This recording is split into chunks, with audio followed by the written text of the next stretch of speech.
法界缘起是什麼？分形幾何給出了答案。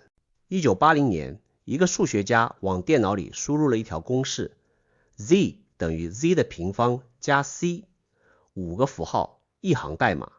他按下回車，屏幕上出現了一個形狀。他把那個形狀放大1倍，邊界上浮現出新的細節。放大10倍，那些細節裡藏着更小的相同形狀。放大100倍、1000倍、100萬倍，永遠看不到盡頭。每一層放大裡都在重複整體的結構。這個數學家叫曼德伯羅，這個形狀後來被命名為曼德伯羅集。他用人類已知最簡單的規則生成了一個無限複雜的宇宙。曼德伯羅不是純粹的學院派，他出生在波蘭華沙的一個猶太家庭。1936年隨家人移居法國，在那裡經歷了整個二戰。從小跟着做數學家的叔叔自學，他後來進了 IBM 研究院。在那個年代，他是少數能用電腦做可視化的數學家。別人在紙上算公式，他在屏幕上看圖形。這個習慣改變了數學的方向，因為有些東西你算一輩子也算不出它的形狀，但你畫出來的那一刻，答案就跳到你面前了。Hello， 大家好，我是王立杰。1300年前，華嚴宗三祖法藏站在武則天面前，試圖解釋一個他用語言說不清楚的東西。他說，一粒微塵裡包含着整個法界，不是反應，不是代表，是包含。每一個局部就是全體。這不是詩，這是華嚴宗最核心的教義，叫法界緣起。先解釋一下這4個字。法界是佛學裡說的一切存在的總體，你可以簡單理解為整個宇宙和宇宙裡發生的一切。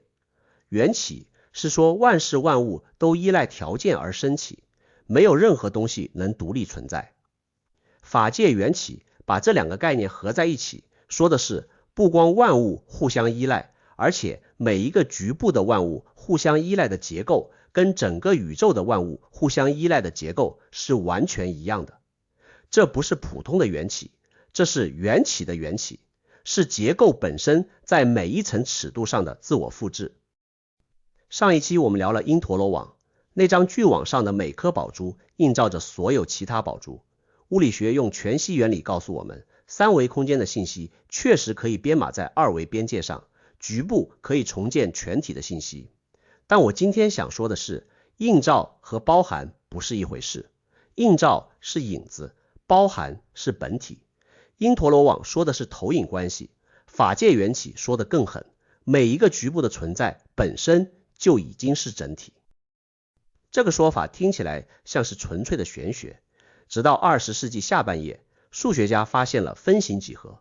在曼德伯羅之前，有一個更早的例子。1904年，瑞典數學家科赫畫了一條雪花曲線。方法很簡單，拿一條直線，把中間1/3替換成一個等邊三角形的2條邊，然後對每一段新產生的直線重複同樣的操作，一遍又一遍，無限重複下去。最後，你得到一片完美的雪花。這片雪花有一個令人不安的性質，它圍起来的面積是有限的，但它的邊界長度是無限的。一個裝得下的形狀，卻有一條你永遠走不完的邊界。經典幾何學完全沒有辦法處理這種東西。60多年後，曼德伯羅把科赫雪花和一大批類似的怪物曲線統一到了一個框架裡。1967年，他在科學雜誌上發表了一篇著名論文，標題叫《英國的海岸線有多長》。答案是取決於你用多長的尺子去量，尺子越短，海岸線越長。因為每縮小一個尺度，都會出現新的彎折和凹凸，你永遠量不完，因為細節在數學上是無限的。這件事把經典測量學的地基給炸了。我們一直以為自然界的邊界是光滑的曲線，結果它是粗糙的，而且那種粗糙在每一個尺度上都長得一樣。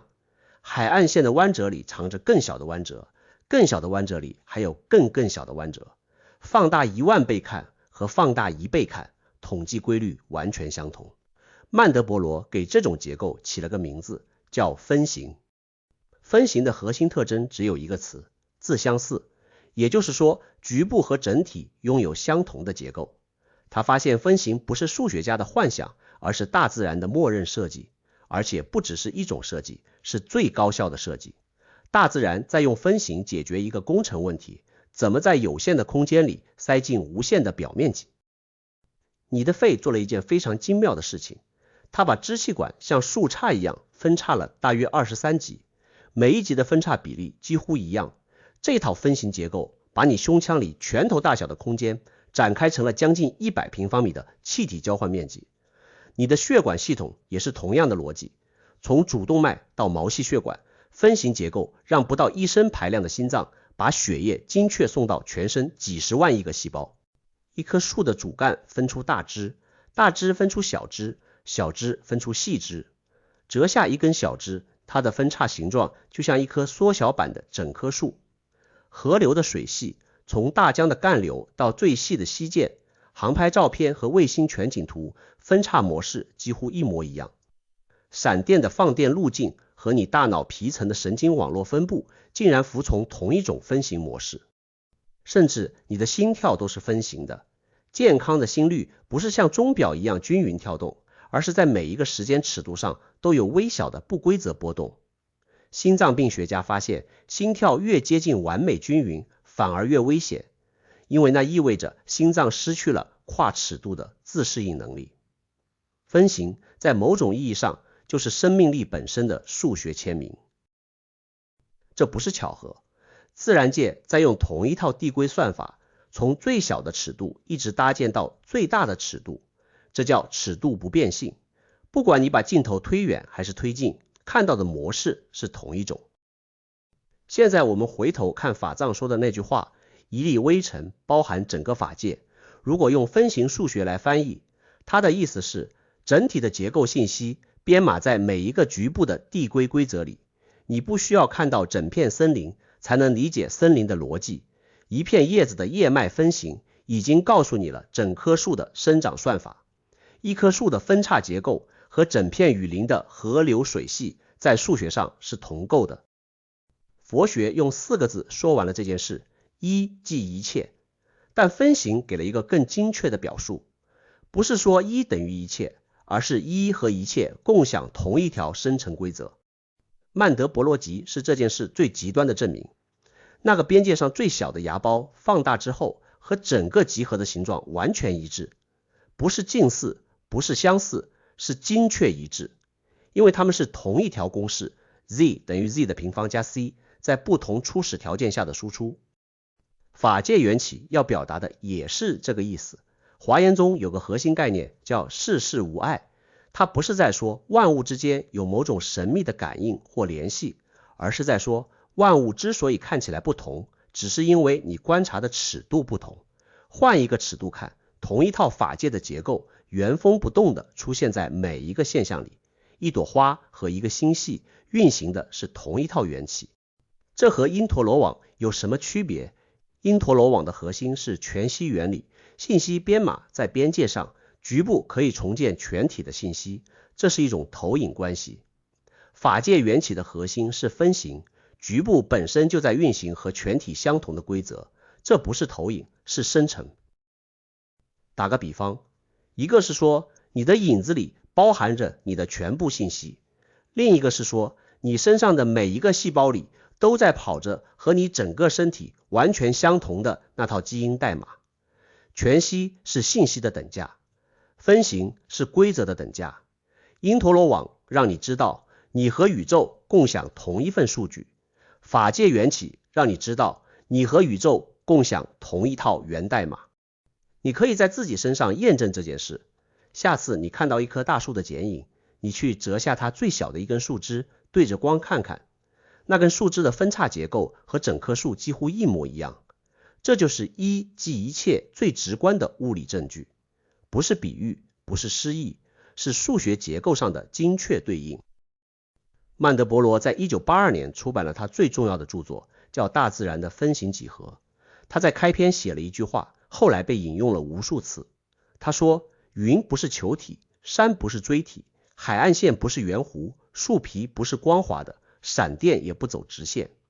整個歐几里得幾何花了2300年，描述的全是人類自己造出來的東西，直線、圓、正方形、立方體，這些形狀在自然界幾乎不存在。